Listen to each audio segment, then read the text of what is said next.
Hola, bienvenido a Lengua, conversaciones con Jorge Velázquez.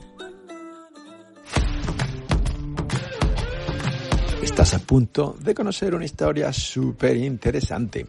Gracias por escuchar Lengua. Quiero pedirte un favor, si te gusta nuestro trabajo, espero que lo compartas con tus amigos, con tu familia, con tus compañeros de trabajo, en tus redes sociales, por WhatsApp, por donde quieras. Así nos vas a ayudar a llegar a más oyentes, lo cual estaría fenomenal.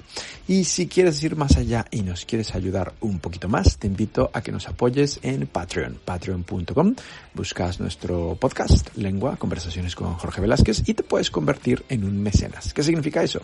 Que puedes aportarnos una cantidad mensual. Puede ser 1 euro, 2 euros, $1, $1, lo que se te ocurra, lo que quieras.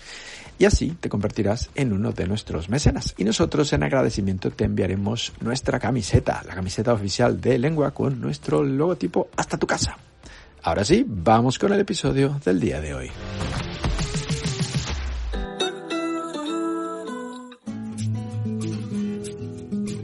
Hola amigos, bienvenidos a Lengua. Hoy estoy súper contento con el episodio del día de hoy porque tengo a un amigo al que conozco ya hace un año o por ahí.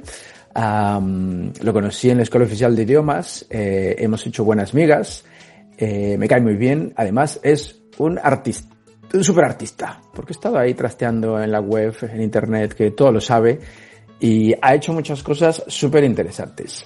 Él es licenciado en Filología Inglesa, en Filología Hispánica, es doctor en Literatura Española y Teoría de la Literatura. Ha publicado libros de poemas, ha publicado novelas, ha traducido autores súper importantes. Y no sé si se me olvida algo. Bueno, es un enamorado del teatro. Este hombre es incansable, no sé a qué horas duerme, hace demasiadas cosas. Además también da clases en la Escuela Oficial de Idiomas. O sea, no sé si se me olvida algo. Carlos, bienvenido. Buenos días, muchas gracias. ¿Qué tal estás? Bien. Estoy bien, muy liado, como dices tú, durmiendo poco, pero bien. Yo sé. De todas estas explicaciones que he dado, ¿con cuál nos quedamos? ¿Eres más poeta, más escritor, más traductor, más docente? Bueno, pues digamos que por cantidad, por así decir, por las cosas que he hecho, sobre todo traductor y docente, porque es lo que más tengo, traducciones, y es lo que me ocupa durante el día, dar clases. Pero yo creo que quizá que me conociera quien hubiera leído lo que he ido haciendo me definiría más como poeta. Es lo que a lo mejor más soy, ¿no? Es lo que más me define, puede que sea. Uh-huh. Eres un poeta. De hecho, has publicado varios libros de poesía.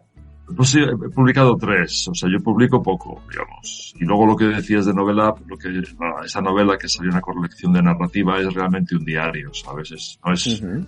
Se suele decir ficción o narrativa, sino diario. Lo que pasa es que todo ya, las fronteras se van borrando y está la autoficción y demás, pero sí me interesa también la narrativa mucho. La poesía es como con lo que empecé y ahora, por ejemplo, pues estoy en eso, he vuelto a ello, ¿no?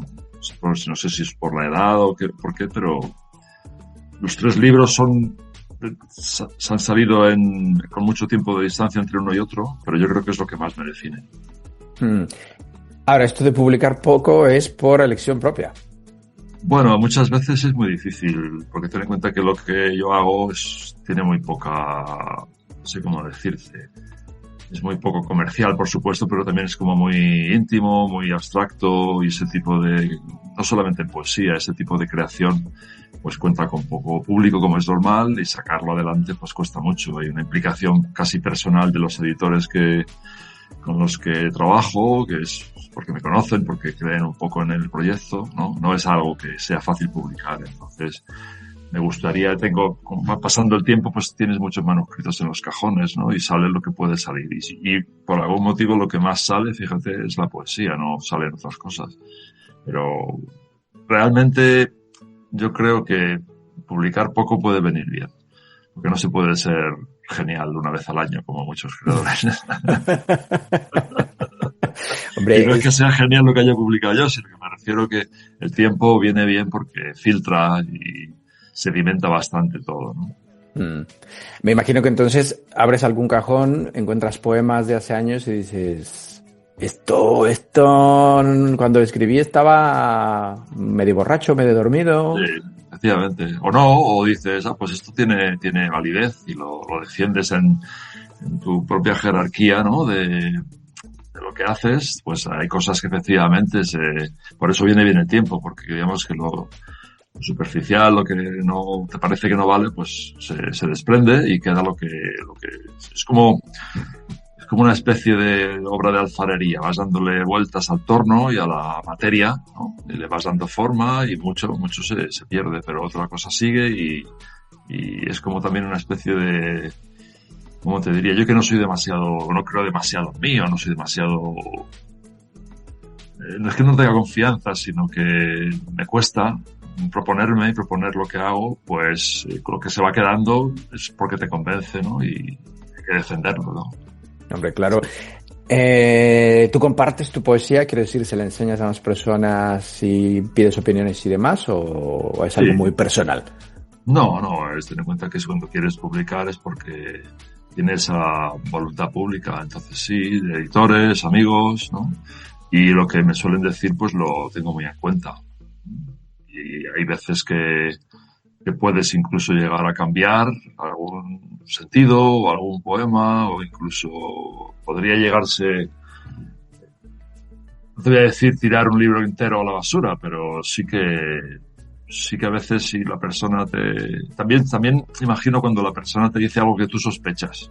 Entonces se confirma y dices, vale, no me digas más.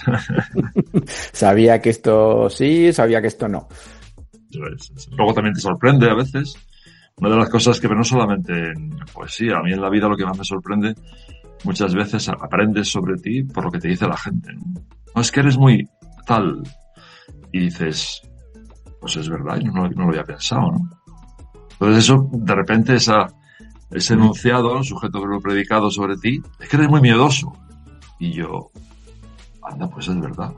Y nunca lo había puesto así. Y entonces pasa a ser parte de tu identidad. Ya, como se lleva tanto esto del relato, pues todos somos el relato, pues tu relato se amplía con esa nota a pie de página de, es que eres miedoso.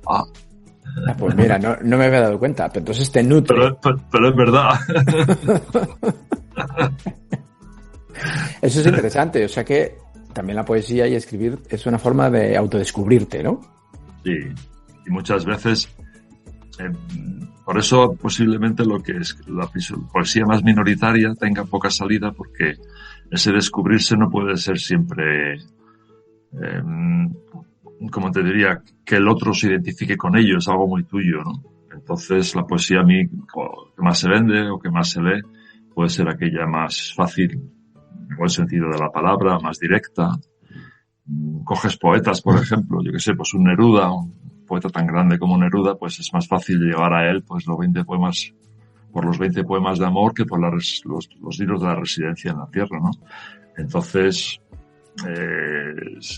digamos que ese buceo, que sería la forma de definirlo, como definir en la materia que cada uno tiene, un artista, pues plástica, un escritor las palabras, ese buceo muchas veces pues es una forma de conocerse que tampoco tiene un resultado concreto, pero que de alguna manera te ha llevado por un sendero y has, no sé si descubierto, pero has explorado, ¿no?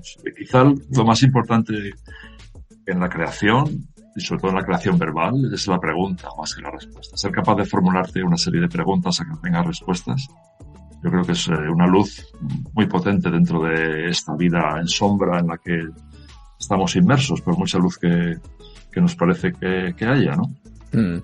¿No te da un poquito de pudor que la gente lea tus poemas y que vea un poco lo que hay dentro de ti?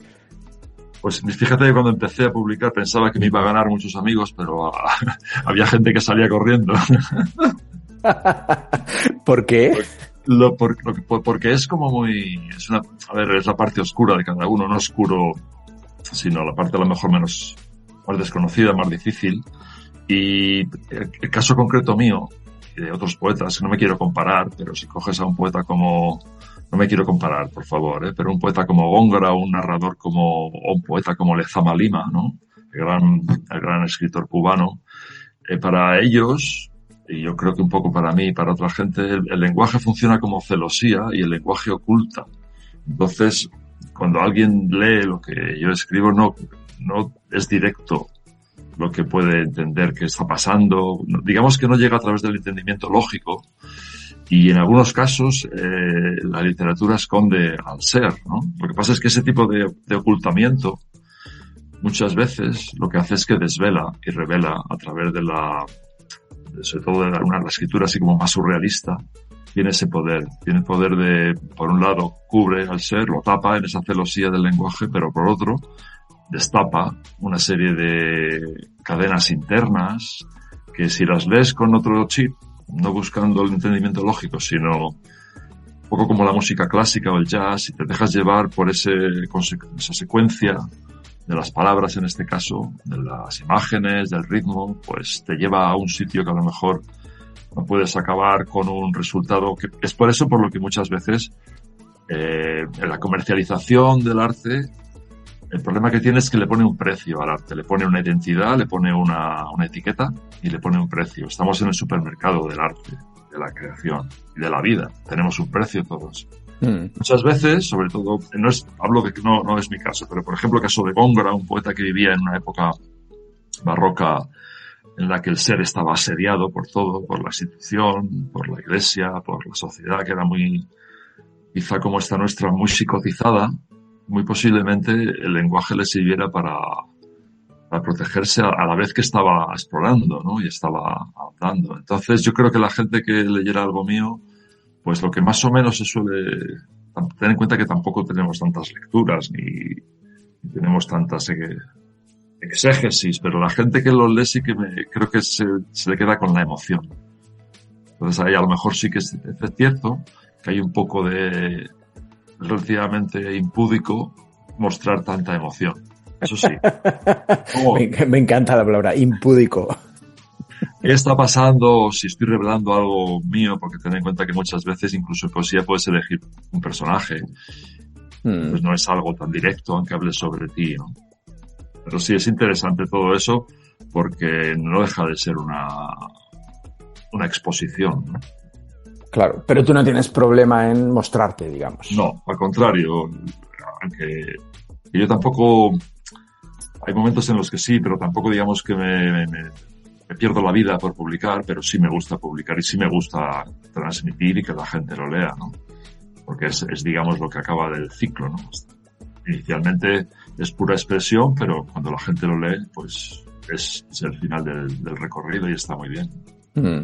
Oye, me imagino que, como hablábamos hace un ratillo, tienes un montón de manuscritos, poemas y demás en cajones.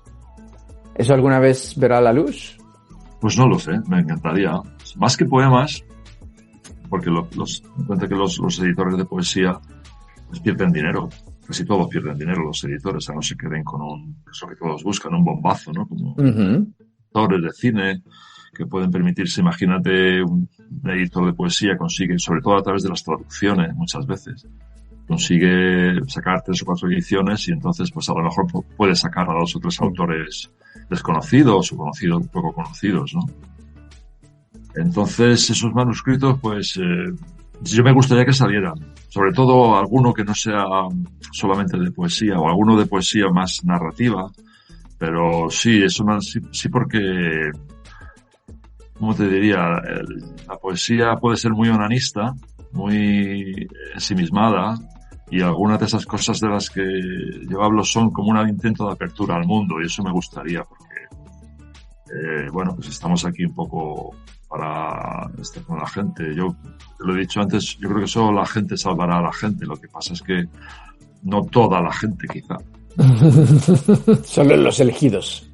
Sí, o la minoría, una gran minoría, como decía Juan Ramón, los elegidos, pero no por no sé, elegidos son los que quieren ser elegidos. Esa es otra, sobre todo en el mundo de la poesía. La gente no lee poesía porque se ha escindido un poco ese conocimiento poético que tiene cualquier hablante. Ten en cuenta que la poesía entra en, igual que el juego de palabras, igual que el chiste, igual que el surrealismo, tiene ese punto que cualquier hablante del idioma es capaz de hacer un juego de palabras. cualquier hablante del idioma sería capaz de comprender algo tan simple como verde que te quiero verde, verde viento, verde rama, el barco sobre la mar y el caballo en la montaña. Que no significa nada, pero que la gente puede captar, puede repetir. Entonces, yo creo que eso es muy, muy importante y lo hemos perdido. En parte, déjame que suelte una pequeña bulla, en parte por el comentario de texto de la educación secundaria, que te obliga a analizar como si fuera una vivisección los poemas, en vez de a lo mejor buscar otro ángulo de entrada, por ejemplo, la repetición, el juego, lo fonético, ¿no? Que es lo que realmente es el conocimiento poético.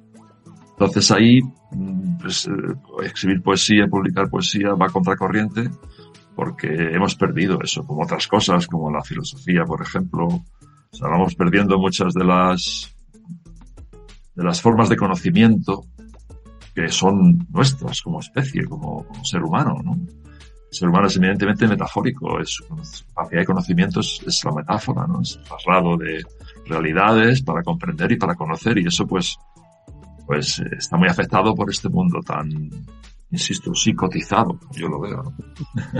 ¿Tú crees que en esta era en la que vivimos de TikTok, reggaetón, videojuegos, el ser poeta o leer poesía es un acto de rebeldía? Bueno, el sentarse delante de una página en blanco siempre es un acto de rebeldía, aunque no escribas sobre las causas muy merecedoras de rebeldía. Siempre es ponerse a pensar y dejar que salga lo que sale, es un acto de rebeldía. Hay muchos poetas que se publican en las redes sociales, digamos que también eso, el formato les viene marcado, son poemas más breves, que puedan caber en un mensaje de WhatsApp, y eso pues también es, sí, o sea, la poesía no está limitada ni siquiera a lo textual, es algo que puede ser pues, oral, verbal. Entonces es una forma de rebeldía. El problema de todo esto, yo creo, es que se han borrado mucho las fronteras entre lo público y lo privado, y eso puede ser muy confuso porque tanto en el reconocimiento, que al final es una cosa importante dentro de la creación, ser reconocido, que te reconozcan, como en la creación, ahí puede haber un borrado de fronteras que yo creo que no es bueno porque nos puede llevar a engaño. Podemos pensar que somos, como nos han leído miles de personas en TikTok, pues somos los likes estos de los influencers y tal, ¿no? Tanta gente me sigue, tanto valgo, ¿no? Y eso puede ser muy engañoso. Engañoso y peligroso, porque entonces ya se te sube el ego a la cabeza y dices, bueno, ostras, qué bueno soy. Claro, a vueltas con el ego, por ejemplo, todos estamos muy a vueltas con el ego. Si quieres un poco pararte y pensar, tienes que, de alguna manera, podar el ego, cuestionarlo. Y es posible que cuando todo acabe, y esto sí, yo es que estoy convencido de que estamos en el apocalipsis, nos quedan 4 días. Jolín, un poco pesimista, ¿no? Sí, y es posible que, fíjate que además es un tema de civilización, nuestra civilización, prácticamente toda América y toda Europa sigue una línea muy judeocristiana, que es una línea muy lineal. Y esa línea, si concibes la existencia y la civilización como una línea, tiene que llegar al final. Y es posible que cuando eso pase, lo que quede sean filosofías y formas de entender la civilización más cíclicas, más vuelta y vuelta y vuelta. Yo creo que y sobre todo, fíjate, hablando del tema de Palestina, si me permites, sí. Yo creo que es un fin de era. Además que empezó ahí más o menos, ¿no? Ahí empezó el cristianismo, pero antes, ¿no? Empezó ahí todo el contenido semítico tan importante y judío y hebreo. Y yo creo que si al final cae Palestina, será la constatación de que la civilización occidental está fuera. Y lo que venga no sabemos si será mejor o peor, pero yo creo que será distinto. Muy interesante. No lo había visto desde ese punto de vista, pero es una opinión muy personal. Pero vivimos tiempos difíciles, ¿no? Muy difíciles. Son tiempos que nos retan. Incluso en nuestro día a día, cómo llevas la vida, cómo vives, constantemente es un reto porque es fácil olvidarse, embriagarse con la cantidad de sustancias y de medios que tenemos y olvidarte de un poco de dónde estás y qué haces. Y que no deja de haber una interconexión entre tú y otras personas en el mundo que lo están pasando mal. Entonces, aparte de manifestarse, ir a manifestaciones en tu conciencia, hay un vínculo, ¿no?, con todo eso, y tienes que responder de eso, yo creo. Entonces, todos estamos interconectados al final del día, ¿no? Sí. Las civilizaciones también, o sea, los países también. Entonces, bueno, pues yo creo que por eso, por ejemplo, pues no se interviene tan directamente. Europa, por ejemplo, pues Europa está construida con respecto encima de esos valores, pero aquí, por ejemplo, va un poco por detrás de lo que haría falta. Entonces eso al final se paga, yo creo. Pagó en Sarajevo en el 92, se pagó en Ruanda, son momentos a hablar de como de una especie de triunfo de la psicopatía en la vida humana. Es especialmente barata, no vale 2 duros. Cae a la gente como si se talase un bosque, ¿no? Y entonces ahí, si no se interviene, yo creo, pues estás, no sé cómo decirte, estás abandonándote a que al final seas tú el que caiga también. Claro, estás abriendo la puerta a decir, bueno, la vida en realidad no vale nada. Claro. Hoy son ellos, pero mañana seremos nosotros. Está claro. Un poco triste. Bueno, hablando de países, sí, creo que lo tuyo es viajar, porque leyendo los títulos de tu obra, Darwin en las Galápagos, 20 días en Mongolia, 4 cuentos italianos. Sí. Eres un viajero. Pues ahora estoy un poco sedentario, pero sí que he viajado, no sé si mucho, creo que no he viajado mucho, pero he viajado además con voluntad de escribir algo, ¿sabes? Por ejemplo, el viaje de Mongolia, pues cumplí 40 años y decidí celebrarlo en Mongolia, no sé muy bien por qué, y eché en la mochila un cuaderno. Yo había escrito poesía, he publicado ya un libro de poemas, se había traducido, pero no sabía o no había practicado el tema del diario. Ten en cuenta que yo soy una persona que tampoco me doy demasiada importancia, creo que es fatal darse importancia. Entonces no me parece que lo que yo pueda pensar o decir tenga ningún tipo de valor, aparte de la poesía, cuando es muy común que hay escritores que mantienen un diario a lo largo del tiempo y eso a veces se publica y está muy bien. Entonces yo no sabía que existía esa faceta, eché el cuaderno en la mochila por si acaso, no, tampoco por si acaso, pues lo eché.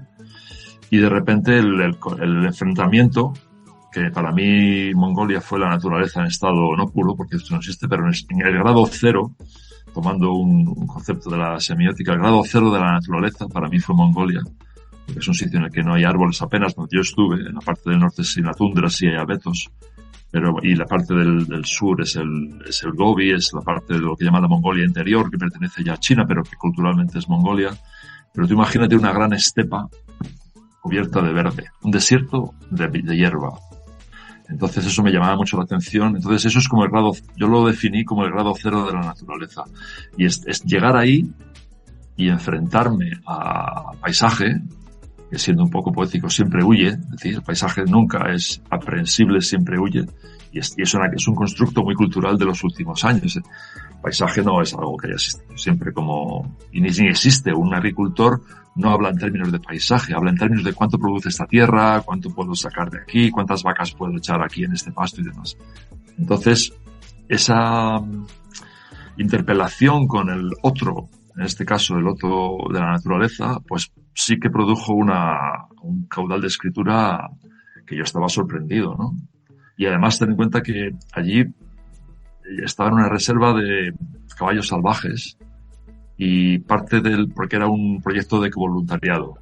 Estos proyectos lo que haces es que puedes vivir la experiencia de los animales salvajes y al pagar, porque pagas un dinero para hospedarte con los estudiosos y vivir con los nativos, con eso contribuyes a sostener el proyecto, ¿no? Entonces, parte del viaje consistía en todos los días observar a un harén, se llaman así, un harén de caballos salvajes con el macho, el garañón, las hembras y los potros, ¿no?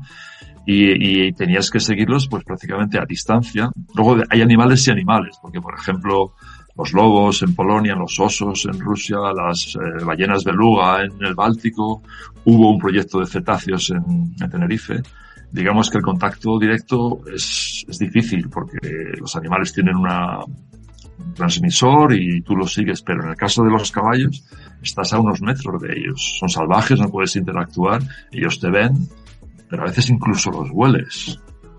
Entonces eso es súper potente para mí y yo, bueno, pues siempre me han gustado los caballos, pero la gente que estaba allí, los europeos y los estadounidenses, sobre todo, que estaban allí, era gente que estudiaba ciencia equina, gente que montaba, gente que tenía caballos, conocían eso y estaban allí por eso. Entonces para mí fue sinceramente, mind blowing, como dicen en inglés. Aquello me estalló allí y luego después de eso, pues si te das cuenta, sí que como una lectura como la tuya, ves los títulos y sí que parezco un viajero, pero realmente no he vuelto a viajar mucho, o sea que no soy tan viajero, yo creo. Lo he sido en momentos muy concretos, para ver cosas muy concretas a lo mejor, o para intentar verlas.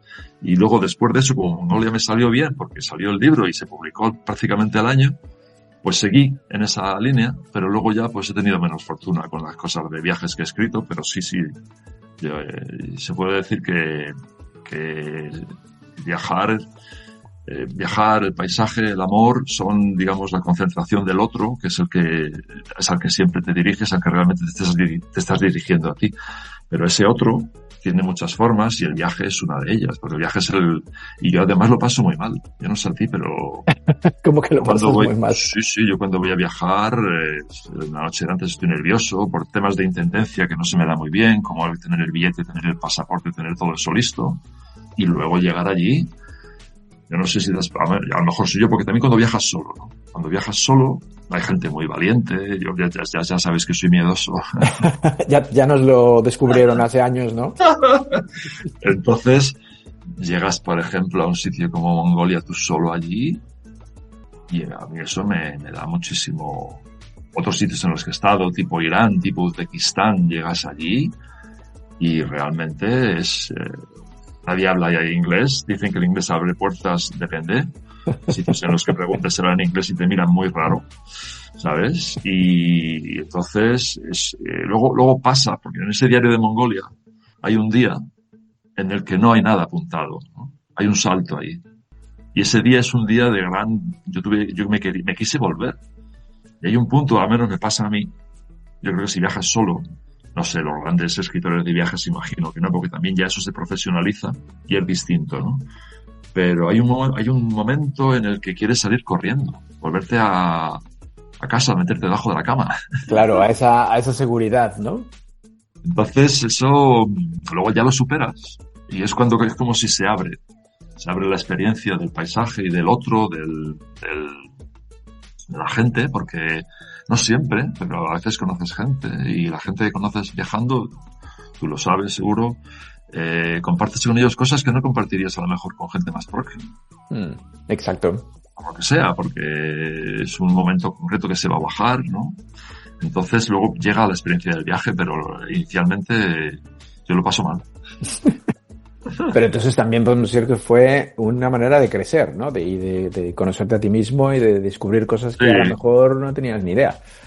Ojalá, sí, es posible, ¿no? O sea, es un tramo de existencia que ahora lo ves como inevitable. Además que yo creo que siempre me ha pasado, porque yo, por ejemplo, como tú, que hemos estudiado inglés y lo que es la cultura inglesa y demás, yo desde muy pequeño, pero yo viajaba mucho a trabajar a Inglaterra, concretamente, de camarero los veranos, cuando acababa la facultad, y entonces luego empecé a trabajar y demás, pero estos viajes ahora, vamos a decir, con escritura, me recuerdan aquel tiempo, aquel momento en el que cogías la maleta, tipo el migrante español de los años 60, no a ese nivel, pero parecido, porque ya además por algún motivo nunca encontraba billete y tenía que ir siempre en tren a Inglaterra, a través de Francia, y llegabas a la estación, te despedía tu familia, ibas para allá y tampoco sabías muy bien dónde ibas a trabajar, a lo mejor tenías un pequeño contrato o una carta de un hotel, yo trabajaba de camarero,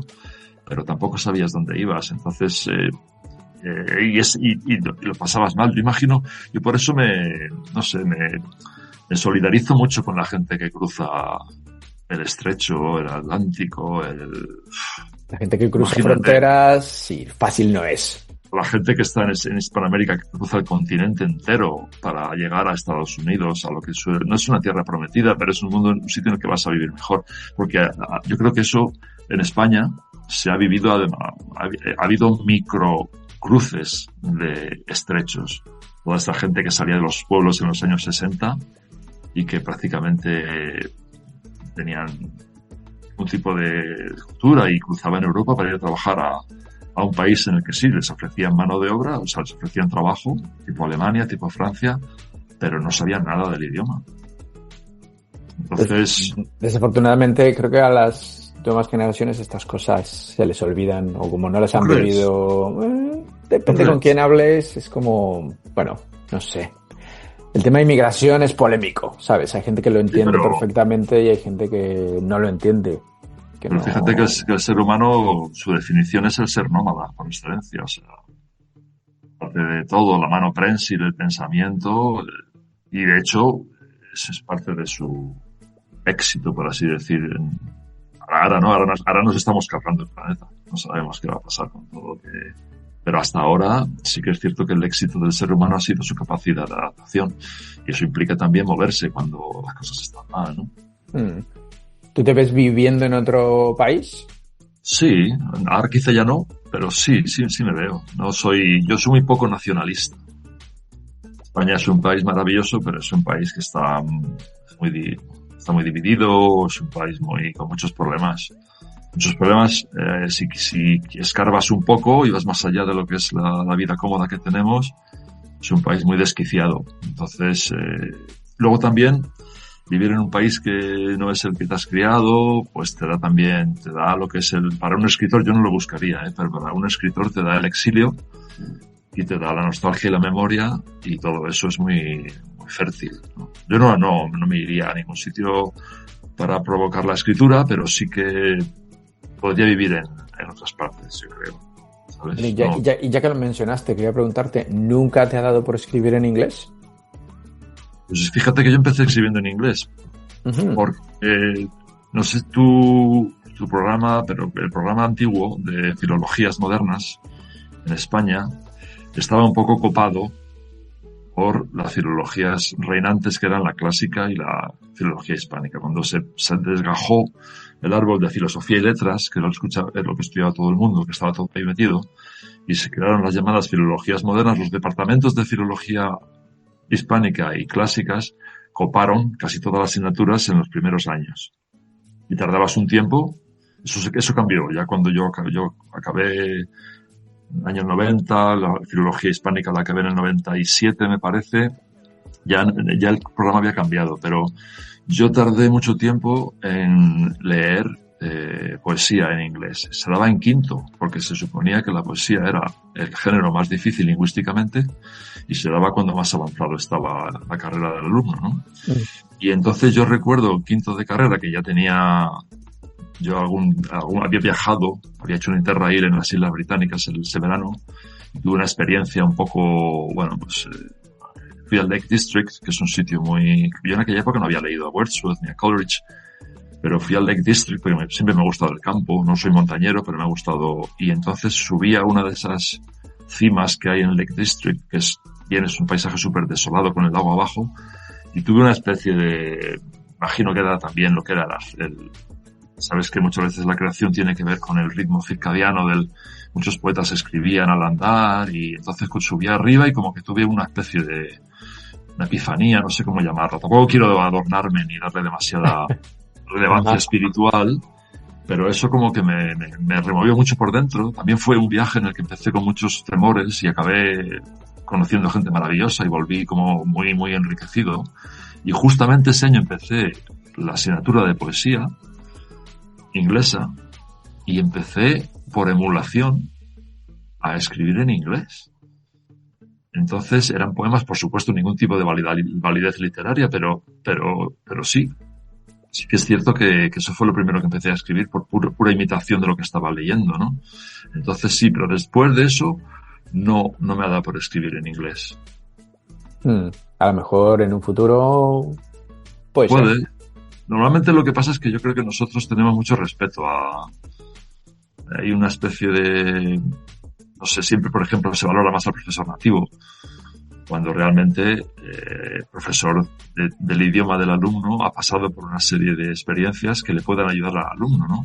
También nosotros, los profesores no nativos, somos mucho más exigentes con el alumno, por algún motivo. Nos erigimos en la sede del idioma, somos como un poco los censores del idioma, ¿no? Porque ha cometido errores, porque tal, y no nos damos cuenta. Un nativo a lo mejor pues pasa con nosotros como si ves a alguien que intenta hablar español contigo, pues te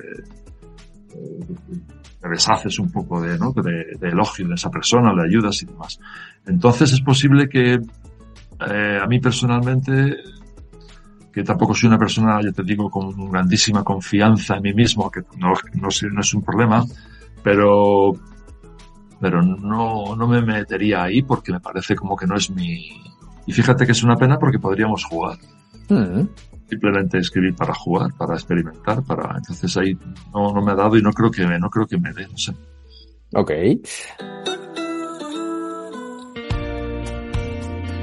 ¿Tú crees que un libro puede cambiar tu vida? ¿Tú crees que el dolor te puede transformar y convertir en mejor persona? Bueno, pues te invito a descubrirlo en el libro Dolor, Maestro de Vida. La protagonista, nuestra amiga Lourdes Ruán, descubrió en el dolor su gran aliado. Una historia apasionante, una historia muy triste, una historia con final feliz que te invito a que leas.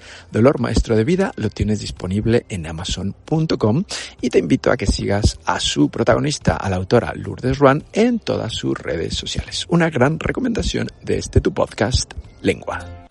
Estás escuchando Lengua. Conversaciones con Jorge Velázquez. Ahora, quiero que me cuentes de tu última publicación porque he leído algo súper interesante. El libro se llama Lisergia, es poesía, pero he leído por aquí que es La vuelta a la casa de la poesía del hijo pródigo.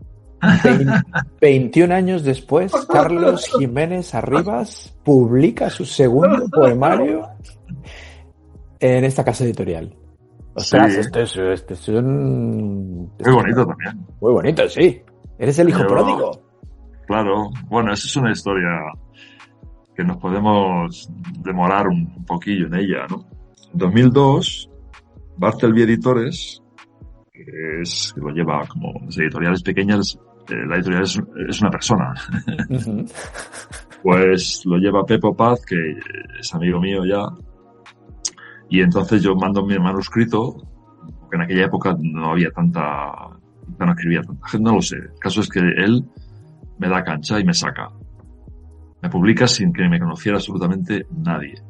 Uh-huh. Lo ha hecho con más gente. Ten en cuenta que hay muchas editoriales que eso no lo hacen, ¿no? Bartleby sí. Y entonces yo pues para mí fue maravilloso. Pero luego empecé a coquetear con editoriales más potentes, ¿no? Dentro de lo que es la poca potencia que tiene lo que yo pueda haber hecho. Y el segundo libro de poemas salió con una editorial más o menos amiga, pero que era pues un poco, no competencia, pero bueno, pues a Pepo, a Bartleby le sentó mal, como es comprensible, y le pasaba con más gente. Pongo una comparación futbolística, no quisiera ser irrelevante, o sea, no quisiera ser irreverente. Imagínate un equipo no sé, yo siempre hablo de la Ponferradina, un equipo de Ponferrada, un equipo combatiente, con historia, que saca a un chaval que está por ahí en el pueblo jugando dando patadas al balón, le da minutos, y luego llega el Depor, que ahora no, pero en su día era un equipo importante, y le ficha. Entonces la Ponferradina se queda como diciendo, joder. Y eso es lo que pasó, ¿no? Entonces yo siempre tuve buen contacto con Pepo, luego hice traducciones con él, para él, y siempre teníamos una buena relación, pero como que el hijo pródigo que se fue, y luego la otra editorial, en la que saqué el segundo libro, Darwin en los Galápagos, acabó cerrando. Anda. Una editorial más potente, pero al final cerró. Entonces luego, cuando ya después pasa el tiempo y veo que tengo otro libro de poemas y le escribo a Pepo, él me dice, ¿eres Carlos? Porque ni siquiera teníamos el contacto. Digo, sí, soy Carlos. Entonces tardó mucho, porque se tarda mucho desde que empiezas a hablar hasta que sale el libro. mucho me refiero a 3 o 4 años, ¿no? Entonces estuvimos hablando y tal, y entonces por eso es cierto, porque es como la vuelta a casa. Y ahora estoy muy a gusto en Bartleby. Ya no estás... no me quiero ir. Muy bien, ya no estás buscando otros amores. No, eso es. por así decirlo. Eres fiel.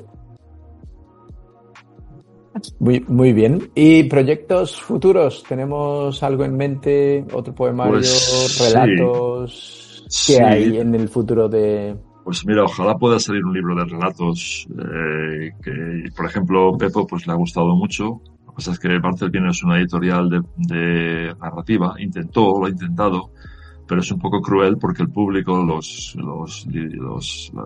la crítica, los distribuidores, pues cuando te entienden y cuando te leen cuando te conciben como editorial de poesía, pues les cuesta romper eso. Entonces es muy difícil que haya una editorial que sea, no sé, que sea relevante en más de un ámbito, ¿no? Es injusto, pero es así. Entonces, pero yo sé que Bartleby quiere seguir. Ha publicado, por ejemplo, hablando del mundo hispanoamericano, que a mí me gusta mucho, ha publicado obras de Aroldo Conti, que es un escritor argentino tremendo, impresionante. Ha publicado cosas de Lezama Lima. O sea, Bartleby es una editorial que tiene una voluntad siempre de sacar narrativa, y ojalá este libro de relatos saliese con ellos. Me encantaría. Estamos ahí. No sé si será posible porque hay muchos factores, porque cuesta mucho sacarlo adelante. Y luego ahora lo que estoy escribiendo ahora, estoy cerrando un poema largo, poesía, y también es vuelta a un poco al entorno, porque yo nací aquí en Madrid, pero he estado muy vinculado a los pueblos de la Sierra del Norte de Ávila, donde es mi familia, y ahí un poco ya sabes que dicen que el escritor es la infancia. Yo ahí pasé muchos veranos, y entonces en lo que escribo, incluso en Mongolia, pues hay referencias a ese entorno, ¿no? Entonces ahora, hace 4 años que vuelvo a frecuentar, después de estar un tiempo sin ir a esos pueblos. Me compré una casa vieja en un pueblo, y el de mi padre, y de repente, sin buscarlo, pasa un poco como lo de Mongolia, sin buscarlo, te sacude en este caso el otro, que es el paisaje, y entonces estoy trabajando, yo creo que ya puede estar más o menos, o acabando, porque eso nunca se acaba, pero sería un libro, un poema largo. ¿Y tenemos título? Bueno, ¿cómo te diría? Allí hay muchas piedras, hay mucho granito, hay muchas piedras ciclópeas que los geólogos le dan mucha importancia al canto ciclópeo. Es el boulder en inglés, ¿no? Entonces, por ejemplo, aquí en Madrid, en Torrelodones, sería el sitio. De hecho, el nombre viene un poco de ahí, ¿no? Es el sitio de las piedras ciclópeas. Entonces, en aquel entorno hay encinas en la parte de abajo del valle, pero en la sierra lo que hay son navas, que es una palabra prelatina, que la nava alude a un prado, pero entre montañas. Es un prado muy poco fértil, la hierba muy fina, muy escasa, pero eso también nutre al tipo de ganado que hay allí. Entonces, de estas piedras, volviendo un día a este entorno, pues descubrí una piedra que parecía una ballena, varada en medio de la colina, ¿no? Parece más un saurio. Si un día te enseño la foto, vas a ver que parece más como entre una ballena prehistórica, ¿no? Ok. Y entonces, de repente me bajó el significante, siendo así un poco pedante, piedra ballena. Y entonces me metí en internet para ver si existía algo parecido, y vi que hay una playa en Colombia que se llama así, piedra ballena. Pero no es algo que digamos que existan sitios. Entonces, todo este libro gira en torno a eso, a un sitio como es en el que el mar es totalmente desconocido. Sin embargo, hay una piedra que parece una ballena, parece un tipo de cetáceo varado allí, y juega con la fantasía porque en algún momento de la historia de la Tierra eso tuvo que estar debajo del agua. Es una especie de vuelta cíclica. Como ves, es algo como muy difícil de sujetar. Parece como en hilvanes, pero digamos que todo todo el arrastre simbólico y mítico es eso, es la posibilidad de que allí hubiera mar y también la nostalgia del mar perdido, ¿no? Entonces, ese es te he contado ya lo que no le he contado a nadie. Muy bien, bueno, a mí y a las personas que están Pero escuchando esa es la idea, Piedra Ballena. Bueno, invito a la gente, yo creo que no te acuerdas, pero en tu web se puede ver. Está la foto de la Piedra Ballena. Es verdad. Ahí está, y la he visto y me ha llamado mucho la atención porque ese es el título, Piedra Ballena, y está la foto. ¿Y has visto el árbol que hay detrás? Uh-huh. Es un fresno, y el fresno es el árbol explorador, es el árbol que primero llega, más o menos, y ese fresno es muy potente porque se ve de todas partes. Y hay un mito muy bonito, escandinavo, que es Yggdrasil, el árbol del mundo, que pasa por intentar explicarse el mundo como la copa de un árbol, y ese árbol es un fresno. Entonces, esa conjunción de la piedra con forma de ballena y el fresno, pues es un sitio muy potente. Es un sitio, por ejemplo, en el que cuando había ganado por allí, en verano, en los días más calurosos, las ovejas se buscaban esas sombras. Es un sitio, allí hay mucho castrobetón en aquella época, en aquella zona de Ávila. Está Ulaca, por ejemplo, que es un sitio maravilloso, es un castro de los más grandes del centro de la península celta, los Betones, y yo estoy convencido de que allí, en Piedra Ballena, porque hay como paredes antiguas, no tanto de edificios, sino yo creo que ahí, si se pusieran a excavar, encontrarían algún tipo de asentamiento prehistórico, porque hay mucha energía en ese sitio. Bueno, creo que ahora con los rayos infrarrojos estos, hay tecnología que puedes ver debajo de la tierra, sí, cosas, o sea que igual... Bueno, lo que pasa es que tiene que interesar, tiene que haber algún tipo... Y ya se han hecho estudios allí, hay muchos castros en esa zona. Uh-huh. Y bueno, simplemente yo para mí, lo que es cómo funciona el coco de la gente, cómo funciona mi coco, como, bueno, es proyecto de escritor, pues eso me llama la atención y me sirve. Me sirve también como te diría, como estrategia de producción. Se me puede poner un poco pedante, aunque que tampoco busco estrategia ni diría de producción, pero es una forma de entrar un poco en la escritura, ¿no? Digamos que te inspira, ¿no? Eso es. Lo has puesto en 2 palabras de manera inmejorable. Eso es. ¿Esperaremos ese libro entonces? Bueno. Habrá que esperarlo. Habrá que esperarlo. No lo hemos dicho, pero tus libros se encuentran en la Casa del Libro. Sí, hay algunos inencontrables, como es el primero de poemas, y el segundo de poemas, pero ten en cuenta que 4 cuentos italianos es un libro electrónico, lo puedes descargar en cualquier sitio, y luego hace poco me sorprendió un amigo porque el de Mongolia todavía se puede conseguir, sí.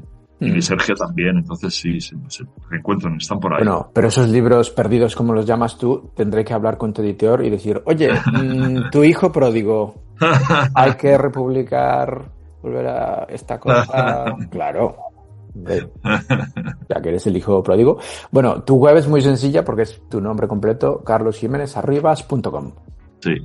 Ahí pueden encontrar... tus libros, tus colaboraciones, tus traducciones, la foto de la piedra ballena.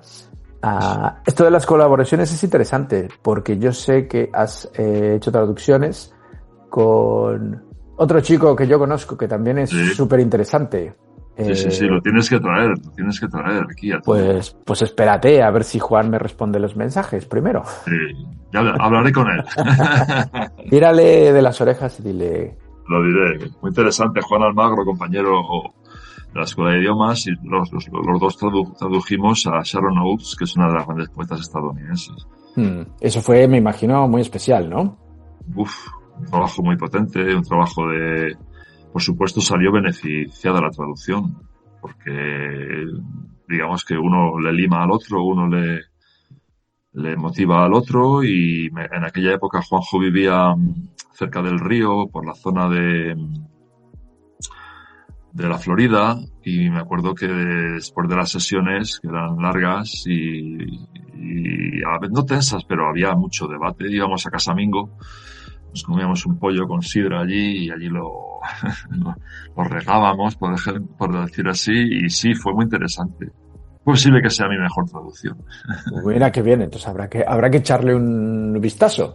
Bueno, a ver si Juanjo le tenemos aquí en el podcast algún día. Sí.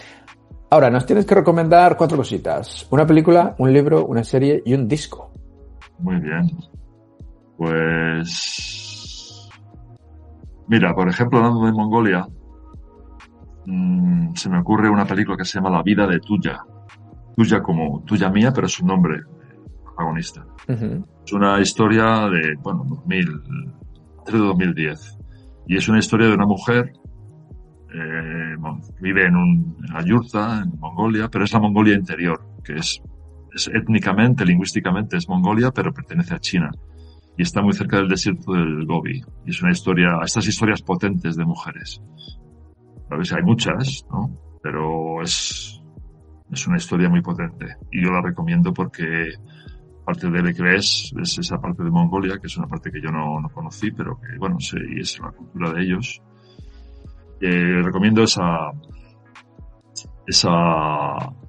película porque no te deja indiferente y además es muy actual hoy día por el tema de, ¿cómo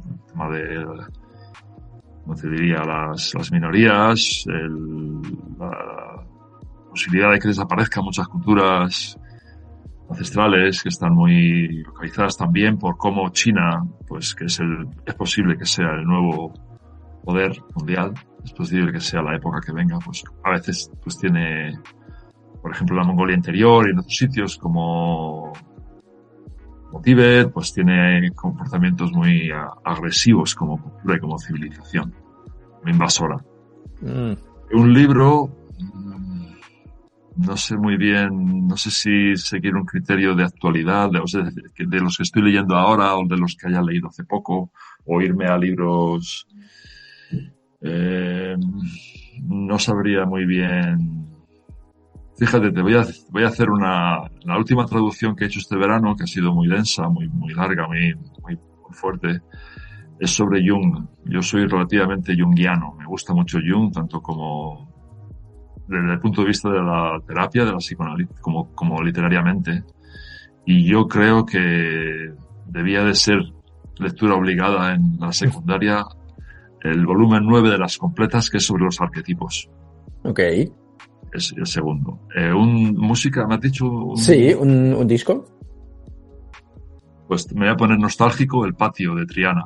Un disco de los años 80, primeros 80, de este grupo que no es por comparar pero es un grupo a la altura de Pink Floyd, es un grupo a la altura de Yes, de rock sinfónico pasado por el filtro de la música andaluza, del flamenco, todo obra de Jesús de la Rosa, que es uno de estos creadores como Dino Bravo, como Cecilia, que muere en un accidente de tráfico, algo tan absurdo, pero tan común, que en aquella época era más común porque la gente, a lo mejor los coches eran peores, las carreteras eran peores, no se ponía cinturón casi nadie.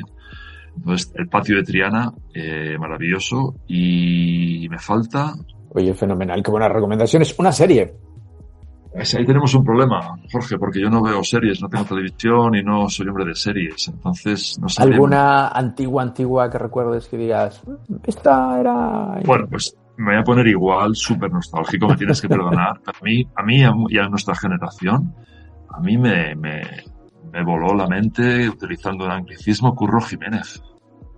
Fíjate qué castizo que me estoy poniendo y que yo que no soy nacionalista, que español que me estoy poniendo, pero Curro Jiménez, que además sabes que cada capítulo lo dirigía a veces un director distinto. Hay capítulos de Pilar Miró, capítulos... Cuando el primer episodio me acuerdo verlo todavía no me dejaban ver la tele por la noche, o de que tenía 10, 11 años pero bueno, por algún motivo lo vi. Es el capítulo en el que a él, digamos que se echa al monte, porque mata a una persona por amor y por defender la justicia me parece que es así, no me acuerdo. Y tiene un caballo blanco y se echa al monte, ¿no? Y eso es, pues, como es un auténtico western, es como por ejemplo, esta obra de Haroldo Conti, Sudeste, ¿no? Es un momento del ser humano enfrentado a la civilización, que en este caso le persigue, y también a lo que es el monte, que es la sierra. un imaginario muy fértil. Ten en cuenta que hay muchos en España, pero si nos pillara Hollywood sacaría oro debajo de las piedras, porque la Sierra Morena de aquella época, el bandolero, entonces Curro Jiménez era una serie que yo adoraba. No la he vuelto a ver, fíjate. Sé que está en YouTube, pero Curro Jiménez, hay que ver Curro Jiménez, pues, porque ese primer capítulo sobre todo y otros. Recuerdo uno, por ejemplo, fíjate, uno en el que los ingleses más o menos dominan culturalmente, comercialmente la zona de Jerez, y hay un inglés, no me acuerdo quién y cómo, no creo que sea histórico, al que le condenan a muerte, pero le dan a elegir la forma de morir, y elige que lo ahoguen en una barrica inmensa de amontillado de Jerez. Y entonces eso, no sé de quién es ese episodio, pero ese es el episodio, ¿no? Entonces es Curro Jiménez como que se encuentra, sus bandoleros le encuentran al inglés, que además habla así como de esta manera un poco en la serie y es muy divertido. Claro. Y entonces al final, porque efectivamente al final el tipo acaba cumpliendo la sentencia, pero un poco como que el episodio es, pues eso. Por ejemplo, se me viene la memoria es completamente absurda, por eso intentar meterle lógica a la literatura es tan difícil, porque la vida es absurda y la memoria es absurda. Entonces, fíjate lo que me acuerdo. Oye, pero lo interesante sería revisitar esos capítulos y verlos con el filtro actual. Sería guay. Pues buenas recomendaciones. Ahora, no hemos hablado de otra de tus pasiones, el teatro. Uh-huh. Sí. Porque tú das una clase muy especial en la escuela de idiomas. Sí. No es la típica clase de inglés B2. Bueno, la clase de inglés B2 tiene mucho de teatro dentro de sí. Es, como tú sabes, hay que hacer mucho teatro para dar clase a adultos de un idioma en el que la gente pues está un poco... no hace pie, ¿no? Entonces el teatro pues es una técnica como muchas otras. Fíjate que yo a lo mejor no, por ejemplo, la literatura no la uso mucho en clase.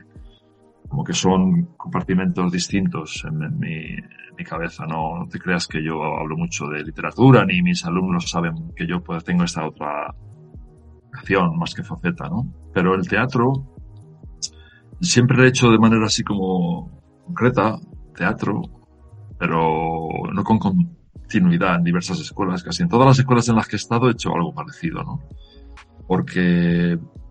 Pero sí que, por ejemplo, es teatro siempre basado en literatura, no son sketches ni no son obras de autores que ya están constituidas, porque yo creo que el texto, quizá aquí viene más lo de ser poeta, lo de la poesía.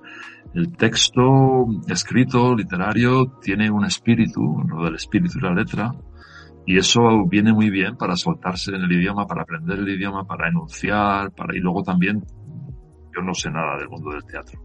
Aparto de esa base y pido perdón por todas estas incursiones que hago en ámbitos que me son tan desconocidos, pero viene muy bien porque la gente que lo hace, los alumnos, como que eso lo hace todo el mundo, lo sabe todo el mundo que hace teatro, saca cosas de sí que desconocían. Y normalmente el alumno más tímido, el que dice, uy, yo no quiero, nunca lo he hecho, no quiero, es el que más da de sí.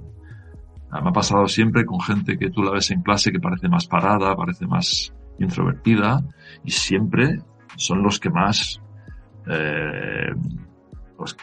expresivos acaban siendo y los que más ese recorrido le hacen de manera más marcada, desde la inexpresión a la expresión total. Entonces, el año pasado en este grupo de teatro en la escuela de Carabanchel hicimos nada menos que Esperando a Godot, una adaptación de Esperando a Godot. Tuvimos la suerte de contar, porque también esto es muy bonito, en la enseñanza pública contamos con institutos a los que van otros alumnos o de la zona, y entonces en el IES Puerta Bonita de aquí de Carabanchel hay una rama que es la rama de audiovisuales, donde los alumnos, que muchas veces no son mayores, es gente que ha acabado de Bellas Artes, por ejemplo, y se mete ahí porque tiene una cantidad de contenidos prácticos tremendo y posibilidades, y entonces existen varias asignaturas relacionadas con el montaje de una obra teatral. Existe sonido, existe imagen y existe regiduría. Y como una de las chicas, de las alumnas que están con nosotros es profesora ahí, que sabes que tenemos, nuestros alumnos son como nosotros, son adultos, es gente que tiene toda una vida de trabajo y de dedicación por su parte, pues esta chica nos puso en contacto y entonces Esperando a Godot lo hicimos en la capilla del IES Puerta Bonita, que es espectacular. Es una capilla, porque el IES Puerta Bonita está alojado en unos edificios que había en Carabanchel, que eran, ten en cuenta que Carabanchel era un poco el sitio de recreo y de retiro de los madrileños. Los nobles tenían casas, tenían palacetes, y entonces ahí se construyeron en el siglo XIX varias instituciones como manicomios, como asilos. Y muchos de esos se han reconvertido en hospitales, y este concretamente es un instituto precioso de ladrillo del siglo XIX, y la capilla del asilo o del manicomio la han convertido en el auditorio suyo, y es espectacular. Entonces hacer Esperando a Godot ahí fue espectacular. Wow. Y tuvimos, como yo no tengo ni idea de teatro, pues tuvimos a gente que sabe y que nos estuvo apoyando, y entonces fue maravilloso. Claro, el listón quedó muy alto. Hicimos eso y hicimos Harold Pinter, el teatro del absurdo. Yo intento buscar siempre, incluso en lo que escribo, lo surrealista, no lo surrealista, sino lo que no está hilado con el entendimiento lógico y queda un poco, parece que, una repetición ahí mnemotécnica, ¿no? Eso me gusta mucho porque eso abre el sentido. Y entonces en teatro igual, Harold Pinter me ha gustado mucho siempre, es muy provocativo, interpela, pega un puñetazo al espectador, no te da la palmadita en la espalda diciendo que bueno eres, cuánto sabes, sino que al contrario te lleva por territorios que desconoces y te deja ahí un poco ahí desnudo, ¿no? Pues lo hicimos en otro instituto, en el IES Emperatriz María de Austria, que está al lado de la escuela, cerca de la escuela. Y ahí también estuvo muy bien. Pero claro, después de eso, ¿qué puedes hacer? Pues solo puedes hacer Shakespeare. O sea que este año... Y este año, Shakespeare. Temerarios y locos, y yo el primero, pues estamos con Shakespeare. Tenemos un proyecto que no sé si saldrá, que sería Shakespeare en Carabanchel. Anda.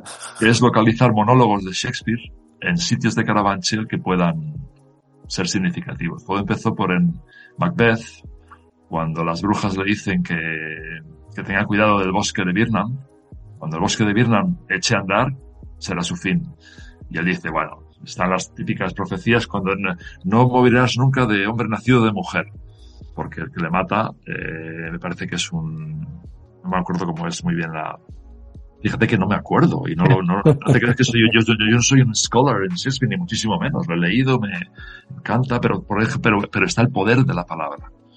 Estamos ahora, por ejemplo, todavía como trabajando con los monólogos a nivel fonético y es tremendo. Son palabras como en español, como todos los idiomas, ¿no? Cuando están codificadas de esa manera, que ten en cuenta que Shakespeare, Lorca, Cervantes, esta gente tan grande ya han pasado a ser vernáculo, ha pasado a ser parte del idioma. La gente no sabe que está diciendo algo que escribió Lorca o que escribió Shakespeare, ¿no? Y es parte del idioma. Y eso, ¿por qué no llegar a ello como alumno, aunque no seas un hablante nativo, que no seas un profesor nativo? Entonces queremos, hay otro sitio. Yo me enrollo mucho, Jorge, no sé si te has dado cuenta. Sí, pero eso está muy bien. Sí, sí. Hay un sitio que ahora es el Hospital de San José, lo sé porque tengo un primo mío, un familiar mío que le dio un ictus y está allí. Es un sitio en el que van terminales y hay gente a la que hay que recuperar, que se llama el Hospital de San José, que está justo al borde de Carabanchel, al lado de la M40, enfrente ya del barrio de la Fortuna. Y es otro edificio de ladrillo maravilloso. Y al lado hay un bosque, que es el bosque de San José, que todo el mundo que vive por el Pau, por esa zona de Carabanchel, le tiene mucho cariño porque en la pandemia era donde iban salían a pasear y a desahogarse, porque tenían un bosque, es como una mini casa campo al lado de casa. Los árboles no son tan antiguos, o sea, también son artificiales, es un bosque. La casa campo se imagino que se plantó para que cazaran los reyes, ¿no? Y este es parecido, pero es más pequeño, y entonces yo cuando iba a ver a mi primo este verano decía, pero esto es el bosque de Vietnam, esto es el bosque semoviente, aquí hay que hacer Macbeth. No Macbeth, sino el monólogo de Macbeth. Todo partió de ahí. Entonces trataría de buscar entornos en Carabanchel, sin nacionalismos, por favor. Que ya si el nacionalismo es empobrecedor, el nacionalismo de barrio es lo peor que puede haber. Sin nacionalismos, pero sacándole partido visual y significativo a esos sitios, y esta vez en vez de representarlo, filmarlo, pero filmarlo en plan súper amateur, con un móvil. Ok. ¿Sabes? Y enlazar así, eso es lo que queremos hacer este año. Me encanta, súper bien, súper bien. Bueno, habrá que verlo, porque yo vi en vídeo lo del año pasado Sí, y sí. fue espectacular, fue súper guay. O sea que este Muy año, bien. este año promete, este año Vamos a ver, promete. vamos a ver, vamos a ver. Carlos, dime una cosa, ¿a ti te gustan los juegos? Sí, Pues venga, vamos a jugar un juego de palabras. Yo te digo una venga. palabra y tú me respondes otra palabra. La primera que se te ocurra, por ejemplo, si yo te digo gafas. Sucias. Pues así de sencillo es. Venga, vamos con la Lo primera. digo por las mías, no por las tuyas. Ah, vale, menos mal. Pero sí, las mías están sucias siempre. Todas, todas, todas. Es una cosa. Venga, vamos a la primera. Ciudad. Madrid, Podcast. la lengua. Color. Rojo, Libro. el leopardo de las nieves. Entrevista.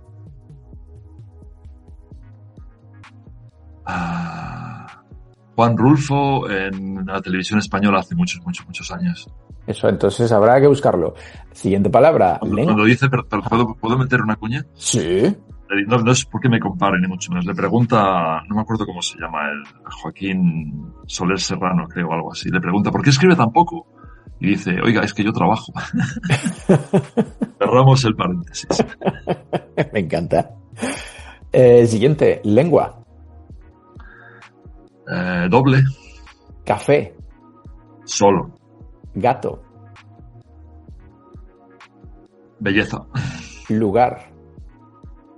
piedra ballena, Sexo. universal, Cultura. universal, Amistad. muy enriquecedora. Inglés.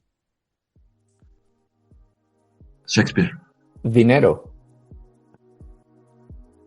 habría que quemarlo. Raíces. Las de los árboles, Letras. todas. Darwin. Un segundo, Don Quijote. Mujer.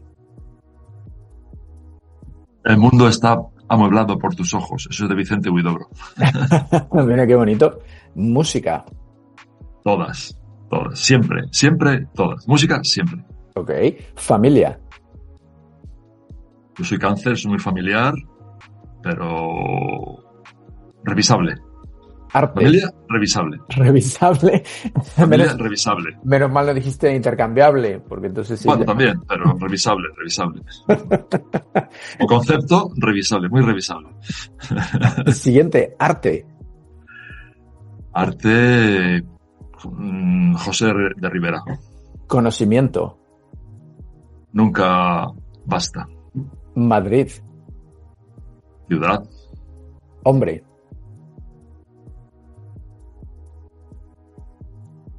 mejor cuando es humilde. Hombre, humilde. Casa. El mundo, Viaje. al interior de uno mismo. Sueño. Los eróticos. Porque casi no tengo ninguno, entonces los podría contar. Son maravillosos. No lo sé. Alguien me dijo una vez que todos los días soñamos, pero el problema es que no nos acordamos de ello. Eso es. Así Yo que, tengo muchos sueños, pero me ha venido esa palabra a la cabeza. Vale. Siguiente. Educación. Pública. Dolor. Síntoma. Italia. Maravilla. Magia. Necesaria. Libertad. Imprescindible. Suerte. Difícil. Fuego.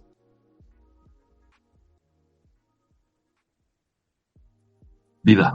Poesía. Vida. Fotografía. Mirada. Epitafio. Mejor en blanco. Y la última, amor. Maravilloso.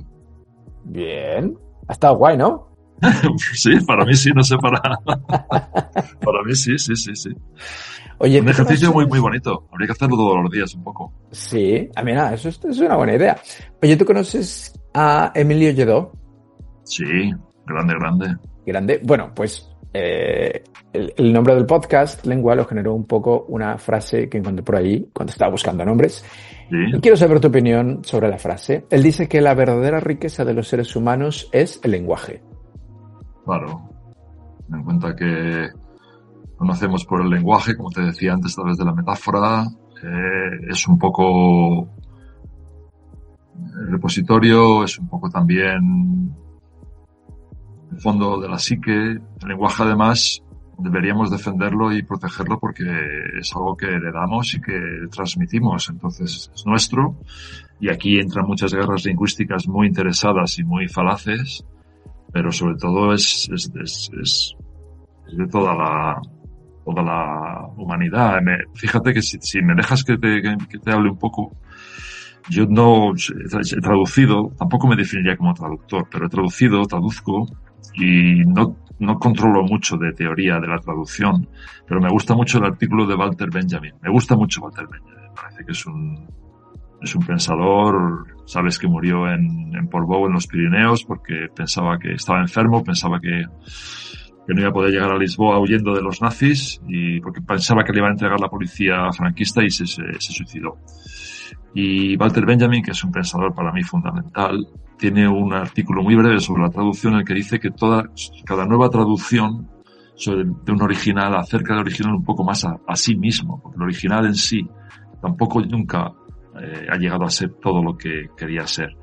Entonces, esa idea de Babel como lengua, teniendo en cuenta que muy posiblemente inicialmente la lengua fuese una y el ser humano hablante fuese uno y eso se fue diversificando y de ahí todavía arrastramos muchos conceptos, ideas y sueños que estaban allí en la psique humana. Yo creo que el ser humano es igual en Alaska, en Irán, en España, es igual falaz, interesado poner fronteras a eso. Creo que lo que es la estructura mental, emocional, psíquica del ser humano es muy parecida y lo ha sido a lo largo de toda la historia, ¿no? Entonces el lenguaje precisamente es eso, transmite eso. Por eso es lo más importante. Por eso un filósofo como Lledó, que es un filósofo muy abierto al lenguaje, muy abierto a la poesía, porque ha estudiado a los poetas y poesía, lo dice así, porque sí que es posible que sea lo más hermoso que tengamos el lenguaje. Palabras de un filólogo inglés e hispano. Además, Sí. doctor. ¿Hay quien te llama doctor? No, por favor. Pero que no, a la cara no. Como si fuese un insulto. No, bueno, no, eso no. Eres muy pudoroso. Sí. Imagino que es parte del miedo, ¿no? Claro. Entonces, Posible. te podemos definir, como decíamos hace rato, como una persona miedosa. Eso es, sí. Lo tienes súper asumido. Asumiendo el miedo y aceptándolo, porque ten en cuenta que luego es una persona miedosa que haga ese tipo de algunos casos, ¿no? Como algunos de los viajes. Por ejemplo, el viaje a Uzbekistán, complicado, ¿no? Me Yo lo preparé con tiempo, no, pero tuve problemas con policía allí y tal, y entonces, y yo pensaba, ¿y qué hago yo aquí? O sea, como yo, que soy el ser más timorato, me veo aquí, en la comisaría del aeropuerto, con un policía que me mira con ojos de, no sé cómo decirte, porque además era un policía, no era el típico matón, que luego está ese otro policía también, pero este era un policía que podía ser un intelectual, con sus gafitas, entonces, sí, yo creo que el miedo, lo que pasa es que también hay que tener en cuenta que muchas veces el paso que da el miedoso es el más peligroso, porque es un paso a lo loco. Entonces, lo interesante es que te estás retando constantemente. Eso es lo malo, porque eso es muy estresante. Bueno, lo malo, lo bueno, no sé. Vamos a dejarlo en que es. Oye, Carlos, mil gracias por esta charla. Sí, sí, siempre a ti. Me gustaría que nos recomendaras a 3 personas que tengan algo interesante que contar aquí en el podcast. ¿Se te ocurre alguien? Sí, pues mira, Juan Almagro, Juan José Almagro Iglesias, poeta, traductor, compañero nuestro, tiene que venir, ya hablaré yo con él. Le tengo en la escuela, además es compañero mío en la escuela, o sea que le veo todos los días. Perfecto. Por alusiones, Teppo Paz, que es el editor de Bartleby, que también es escritor y que, por ejemplo, está muy abierto a la traducción, ha publicado muchas traducciones, creo que tendría muchas cosas que decir. Y una amiga mía, que hace mucho tiempo que no sé de ella, que es una chica colombiana, una escritora colombiana que vive aquí en Madrid y lleva muchos años, se llama Carolina Sánchez Pinzón. Es de Bogotá, pero lleva aquí muchos años, tiene varios libros publicados y me parece muy interesante aportar eso, la mirada, no sería justo decir extranjera, porque además una cosa del idioma es que somos todos, como se dice ahora, lo decía ayer con los alumnos, la palabra nacionales. ¿Qué significa los nacionales? Creo que es los que luchaban contra los republicanos en la guerra civil. Es un calco semántico, como hay tantos, de nationals, es decir, todos los que somos hispanohablantes somos nativos de ese país que es el idioma español, el idioma castellano. Entonces, me parece muy enriquecedor. Por ejemplo, yo estoy bastante atento a la literatura hispanoamericana, me parece que en muchos aspectos es insuperable, y también una cosa que suelo decir siempre, permítame que lo diga, que es un poco injusto entender la literatura hispanoamericana como un conjunto cuando hay pues literatura uruguaya, literatura mexicana, literatura salvadoreña, y quizás deberíamos hablar así, pero bueno, Carolina me parece que por todos los años que lleva aquí, está casada con un español, creo que ahora no sé si es madre, porque hace mucho. Yo soy una persona no sé si es por ese punto de soledad que tengo a veces, puedo perder el contacto con la gente durante un tiempo, es algo increíble, eso no me gusta nada, no estoy nada orgulloso de eso, pero pasa. Y hace mucho que no sé de ella, pero yo creo que daría mucho juego en tu podcast. Fenomenal. Bueno, ya me pasarás el contacto de esta gente. Paso el contacto de los tres, efectivamente. A ver si aceptan. Carlos, un placer charlar contigo. ¿Algo más antes de decir adiós? Nada, desearnos fíjate bien el Día de la Hispanidad, que se utiliza políticamente con intereses, que sí que es cierto que aquello fue una de las grandes dramas de la humanidad, como un mundo invade a otro, ¿vale? No lo descubre, sino que lo invade. Pero yo quiero quedarme con lo bueno, y es que tenemos esa cultura hispana tan rica y tan extendida. Bueno, que celebremos el Día de la Hispanidad hablando, paladeando, leyendo español. Me parece fenomenal. Una muy buena recomendación para terminar la charla, la entrevista. Carlos, un abrazo enorme. Igual, abrazos a todos. Muchas gracias a ti, Jorge. Chao. Adiós. Chao. Gracias por habernos acompañado en este viaje a través de una historia inspiradora e interesante. Te esperamos la próxima semana, aquí, en Lengua.